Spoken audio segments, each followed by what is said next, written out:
welcome everyone to the Art Buying Simplified Summit. I am your host, Janelle Walters, and we understand how confusing, how overwhelming the art buying process can be. And that is why we are here hosting this summit for you, so that way you could have the proper resources, professional advice, so that way you can choose art with confidence, with informed decision, and most importantly, so you can avoid making expensive mistakes. So today, who I have with me, we have Atlanta interior designer. She is heavily active on multiple social media platforms, and on her platforms, she gives you advice on how to style your home. Today we have joining us Sandy Santelis. Sandy, hi, welcome. Thank you for joining us. Hello, thank you so much for having me. I'm happy to be here. Thank you so much. So I just did a small little introduction, but please go ahead, feel free to introduce yourself, your company, what services you provide. Give us a little bit about you and your company. Okay. Well, I'm Sandy Santelis, as she mentioned, and my company is Sandy Studios. I offer interior design services in person to Atlanta residents and virtually to people within the nation. And I'm heavily active on social media. As she mentioned, you can find me at Sandy Santelis on Instagram and My Ugly Apartment on TikTok. Awesome. So today's topic, we're going to talk about frames. And I want to kind of start from the basic because I feel like, in my opinion, if I know just the very basic of what it is that a frame is even supposed to do or what it's for or what it can do for my home, it will help me make decisions when I go to actually buy it, if that makes sense. So let's start with the very basic. So let's talk about the function of a frame. What does it do? How does it impact a space? Well, I mean, the basic function is to hold a piece of art. That could be a photograph or canvas or just, I don't know, watercolor sketch, anything like that. Uh, However, when you move past function into aesthetics and how it can help enhance your space, it then goes into you can have a frame that either complements that piece of art and complements your home or is in contrast to that piece of art. So I think you have to decide those two things for yourself. Okay, do I want a frame that actually is opposite of this kind of art? Like, am I going to put a graffiti canvas in a really gold, ornate, old-timey frame? Because those are two different styles that you wouldn't put together. Or am I going to use a simple black wooden canvas frame that actually goes with this or doesn't take away from it? So you want is my art going to enhance this, or is my frame going to enhance the art, or is my frame going to fade away and let the art speak more? Yeah, so that's a good point because, when you're going out, I can think to myself, okay, so what do I want my room to look like? Do I want it to be like, kind of all together, or do I want that clash to bring some excitement to it, something to make it pop? Do I want the artwork to pop, or do I want the artwork to blend in? So that's something that we can think about too. Awesome. So I'm sure in your practice, you've seen a lot of things that you would say, would be considered mistakes, Like what are some mistakes that people tend to make when it comes to buying frames? The number one mistake I see is buying frames of the exact size of the art or photograph. I mainly see this with photographs, especially when people want to display family photographs, particularly in gallery walls on the staircase. People will have like all their family photos on the staircase, and they'll have these little 4x6 photos and 5x7 photos, 8x10 maybe sometimes. But there seems to be this misconception that if the photo is 4x6, then I buy a 4x6 frame, and I don't recommend that. Unless it's like something small that's sitting on a bookcase or on someone's desk or on the nightstand, I wouldn't recommend getting a frame. That's going to be going on the wall. That's the same size as the art. It makes it look kind of puny. Like when I think of those Glad trash bag commercials and they're like hefty, hefty, hefty, wimpy, wimpy, and I think of that. They look kind of sad to me. I always recommend that people explore matting a little bit more because having a small picture you can have a bigger frame if you choose to go with matting, and there are so many different colors. Are you going to do a matting that's in contrast or a matting that kind of fades away? But if I had a small little photo, especially photos of like grandparents and stuff where it's like I don't have another copy of this, I'm not going to print this out again. So yeah, keep thinking that, and then modernizing it with a larger frame with a mat, I think would be something I'd recommend that people do. And this isn't necessarily a mistake because it can be done beautifully, but always buying the same style of frame. Like if I'm gonna have like a little silver frame, having all the frames be silver, which can be cool. I've seen designers do it and it looked well, but in general, when someone's not working with a designer and they've done that, I'm like, okay, I feel like you didn't fully understand the proportions of what we were going for. So I always recommend that people try different kinds of frames in their house, especially if they're like on a bookcase. If you have a black frame or a gold frame or an oak frame or an acrylic frame, try mixing some different colors, but not styles. So if you're going to go all modern, sleek frames, keep them modern and sleek, but making different colors and different materials. If I'm going to go ornate frames, but maybe one's like a really polished brass, one's a more antique aged brass, one like that kind of differentiation, because you need a unifying theme, which would then be the style, but mixing it up in the variations of color would help add some excitement to your gallery walls.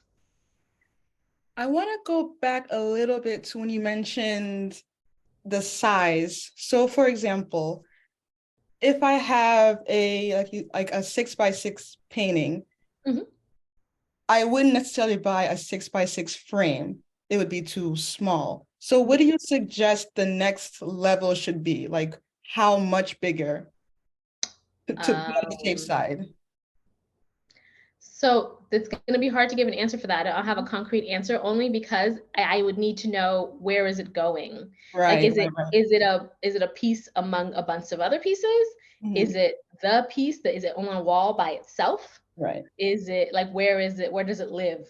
Because where it lives on a wall or in your home in proportion to where there's empty and negative space would help decide how much bigger I'm going to go. I've seen a small 6x6 in a frame that's like let's say 2 feet by 3 feet, which is gigantic, but they do it in a way where it's like, oh, okay, they're playing off of this matting, they're playing off of the negative space, this is what they meant for it to go. But you may also have a frame that's like 12 inches, like a foot by a foot for a 6x6, and that sits maybe on a bookcase and that looks small. So I think it depends on where it sits in your home. Right. And like the aesthetic and what the gallery wall is looking like. That makes sense. Yes. Well, as long as people understand that don't buy the same exact size frame as the artwork. I think I want to make that part clear. Yeah. Like that's just like that's the most important part, basically. The only time I think that's an exception is for canvas art. Okay. You're gonna frame a canvas the way a canvas came. Like right. There's no matting. There's no matting for a canvas. Yeah. And I actually want to talk about matting because what is that? I don't want to, what is matting? What is the matting? Essentially, think of if anyone wants to think of like cardstock paper, it's thicker than cardstock paper, but cardstock paper I think is the most easiest thing to relate it to. It's like taking a photograph that's like maybe this size, and then I have a piece of cardstock paper, and then I put it, you can either put it on top, is probably the easiest way, but most frame stores will cut around and there will be a slot for your art to go because they're often beveled. And you'll have to let the art sit in that spot. But if you were at home and you didn't want to do all that, you could literally just get a piece of cardstock paper from Michael's, take your photo, put it on, glue it on, or maybe just like tape, don't glue just in case you want to change it, and then put it in a bigger frame. So would you say that the matting is basically that paper that's between the artwork and the actual physical frame itself? Is that the best way to describe it? Because there's like the frame and then there's the artwork, but then in between the artwork and the frame, is that what you refer to as? Yeah, the matting. Yeah. So if I'm Okay. looking straight on Yeah. at a photograph, Mhm. there is that gap in between Right. where the actual photo and the frame. So the photo wouldn't touch the sides of the frame. There Exactly. would be paper, cardstock paper there to create the illusion of more space. Awesome. Awesome. Thank you. And also, so when you mentioned the mistake of having the same exact color of frame in your home, are you referring to the entire house or just in a room? Like, say if I have, so can my room have the same colors, or is it by room or by house? I know. Almost gonna like backtrack on that a little bit because hearing Yeah. it said back to me, because it's not a mistake. It's necessarily like, for example, if you're probably seeing a lot of gallery walls that probably have like all sleek gold frames and all the same sleek black frame. And those look great. And I'm not saying don't do those. Those are Mhm. beautiful. Often they have matting, so look at those. Yes. You're gonna find some matting in those because it's usually family photos that are pretty tiny, printed off someone's phone. And when you print something from your phone really big, it loses resolution. So sometimes you have to make them small. Those are reasons, Yes. Mhm. functional reasons to have matting. Mhm. I, it's less so much the specific style. So you can have the same style throughout your home and you can have the same style if you like, I like this frame and it's great. What I think I find, maybe it's less the color that I'm saying and it's more so different styles. Okay. If Mhm. I'm gonna mix something that is really modern with a really traditional frame, it can be done. It just has to be done in a very intentional way. And I'm thinking of my own family, and my stepmom has a gallery wall at home, and it's all these random frames from like Ross and Home Goods and other random places, Dee Dee's Discount or whatever that she picked up, and none of them match or go together. And I'm like, there's no unifying element here. You just framed them and put them up over the years. And I think, and the first thing that I think of was like, oh, these aren't the same color, but it's okay though Mhm. that it's okay for your frames to be different, but they need to have a unifying theme of design style. Okay. There we That's go. a good point. Just for Mhm. those who are like, maybe they're nervous, say they already have a particular frame in their living room, and they're like, do I have to go out and buy the same exact frame? No, like, No, oh, yeah, yeah, and yeah, you don't have to do that. And there's right. also like one of the things I love about framing is that it's such a cheap way to change up art. Mhm. And you could spray paint if you have something that you already like, but you don't want to go out and buy another one. Just change the spray paint and change the color that way, and just they're so simple and can be so impactful when the composition is really thought out. Awesome. Thank you. So I want to talk about what you like, your aesthetics. What kind of frames that draw you in, or you that you enjoy the most? So I've really been enjoying, I would say I'll say one thing that I've been seeing recently and that I really like, and then also a staple. One of my staples is a simple metal black frame with white matting. Mhm. Looks good all the time, everywhere. It goes with everything. You don't have to worry about, does it go with that design style, this design style. It's super simple. And it just always looks good. If you don't know what to do, just do that. And it's gonna look fine. Thank you. That's like a default frame style for those who don't even want to put too Yes. much thought into it, because it's easy to, because there's so many options, right? So it's easy to just get lost. So if there's like a default style, would you say that just a black frame and a white matting is Yes. your fallback if you don't want to stress yourself out about? Absolutely. Yes. Okay, awesome. Very particularly, I like a low, thin profile frame, Okay. but I mean, everyone can pick whatever your heart desires.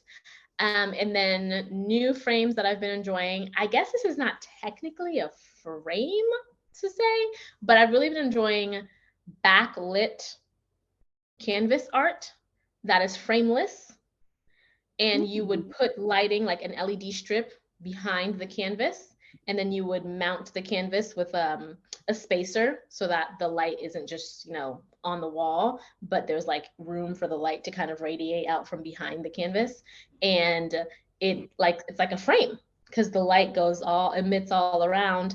I mostly see that for mirrors, a lot of backlit mirrors people are familiar with, but art doesn't always get backlit the same. And I really enjoy it when an art is backlit, art piece. Awesome. So that would that only work for canvases, correct? It's not just for canvases. Okay.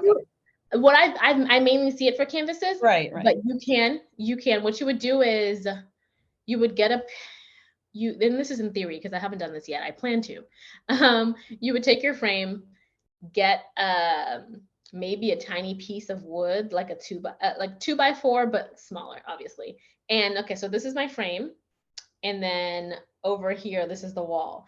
And I would take a little piece of wood and put it on the back, so that way the wood is touching the wall, not the frame. So then when you put lighting behind it, it has room to emit. And I plan on doing a full light up gallery wall, backlit gallery wall. We'll see how it goes. I'll let you know. Great. now you said you have to do it. I have to do it. Hey, if you want that done, for all my fancy people out there who want to add a little pizzazz to their room, I'm gonna send them to your Instagram page so they could see the final result. Yes, I hope so.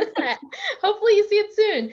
I just moved into a new place, so I've had so many fun ideas, and playing with framing and lighting has been one of those, because just the way art can be lit makes it look so different, whether it's like a little track light that's pointing at it, or one of those little over the frame art lights, or there's just so many ways to make your art stand out. I love it.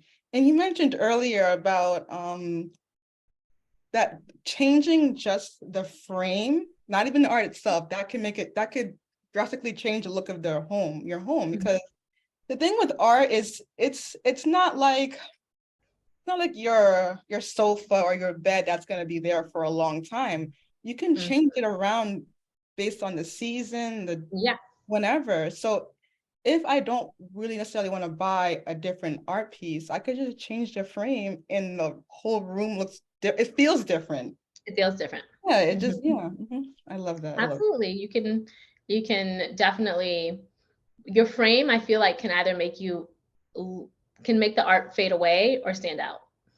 And, depending on how you're feeling, it's an easy way to change up the vibe in your space. Awesome. Would that also depend on even just the room itself? Depending on, let's say if I'm in the living room, maybe you do want a calmer atmosphere. You want the art to sink in and not stand out. You would probably pick a frame. I don't want to put words in your mouth, but you can go. It depends. So I think it just depends on the vibe that you're going for the room. Like if you're going for something really calm and serene, then I would likely pick out art, frames and art that kind of just blend in. Whereas if I'm going for something more punchy, I would definitely do more contrasting frame to art situation. And this kind of leads into the next question. I just wanted to know, for those who they have the art piece, they bought the art, and they're looking for a frame. So how would they go about even knowing what design frame? Should they base the design of the frame on the art piece itself, or on the room, or both? How would I even begin to think about what direction of frame I should buy? Does it have to match my sofa, like my frame, or should it match the apple that I paint? Does it have which way do I go? I would say, okay, so first decide, do I want this art to stand out, or do I want it to blend in? So once you've decided that, let's say the answer is blend in, then your frame is likely going to more so go towards the style of your room.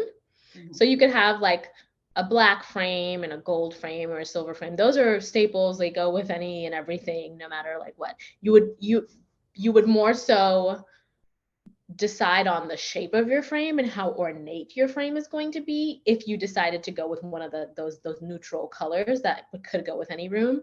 So then And if you chose something more ornate, then do you have an ornate space where everything is ornate and it wouldn't stand out? But if you went with, okay, I want it to stand out, then ornate in contrast with a room that's really simple would obviously look more like, pow, I can see that.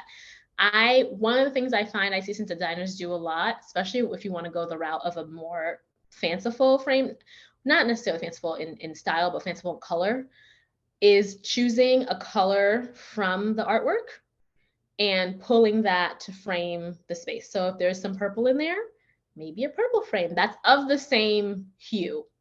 So something that's already in the painting. So am I going to pick a calmer color from the painting and take that and make that the frame so that it complements it, so that's all still in the same color palette? Or am I going to pick like a punchy red from this painting and do a red frame? But don't just do that if it wouldn't work for your space. So I could put a red, black, green, I don't know, frame, a piece of art, and then choose a red frame and put that in an all white space. And that could actually be really cool, because that obviously the art is the focal point. And I'm like, oh, this is what I'm looking at. This is obviously what the person intends to be like the show out, piece here. But I could also take one of those like those neutral textured plaster pieces that everybody's been DIYing online, where they'll take like the spackle and scrape it and make their own little thing. Those are very neutral. Do I go frameless because my room is very neutral and I want something super neutral that doesn't, like, frameless is the ultimate, I don't want this to stand out. Or do I pick an oak frame because I have maybe an oak coffee table, and maybe the credenza is oak as well. So now it's like part of the space and it's less about the art standing out, and it's now more of the symphony we've created visually in this living room. Awesome. So I know for some people, they just feel a little bit like stress, like it doesn't have to match a specific furniture in that room. No. And the common theme that I'm getting is that it depends on two things. Do you want it to stand out, or do you want it to blend in? Mm-hmm. So for those who just have no idea even like what direction to go, would you say a good jumping off point just to get their brains going, would you say it depends on, do you want it to stand out or do you want it to blend in? Or is this, or are there any other guidelines to help guide them in a direction? I would also ask yourself, for your overall room, do you want a calm room, or do you want like a fun room that has like a lot of energy? Or do you want a room that you come into and you're like, because that will also assist you in your standout or blend in question. I would ask yourself that question before and then get to your, that should help you make your decision about standing out or blending in. Yes, awesome. And I just want to ask, because I know you mentioned about the canvas painting and it doesn't have to be framed. I want to ask, does all art have to be framed, or can you go frameless? Should that decision be just a personal preference, or is there like a professional, no, you need to frame this particular art? What would you say? Take your time. I believe that it's all possible. Okay. Okay, so interior design, it's just art that you live in, whereas exactly. Fashion is art that you wear, and then there's art that you paint, and there's so many different mediums for art. Exactly. And I believe it can be done, and I feel like I might have seen something a designer did. I would be more willing to let a designer go frameless on certain items than a novice. I think that they have more room for error with their lack of experience, whereas a designer would know more about how to introduce a frameless piece of art. When I think of a frameless painting, can be cool. That could be really cool. Maybe you have like this kind of collage thing going on in your home.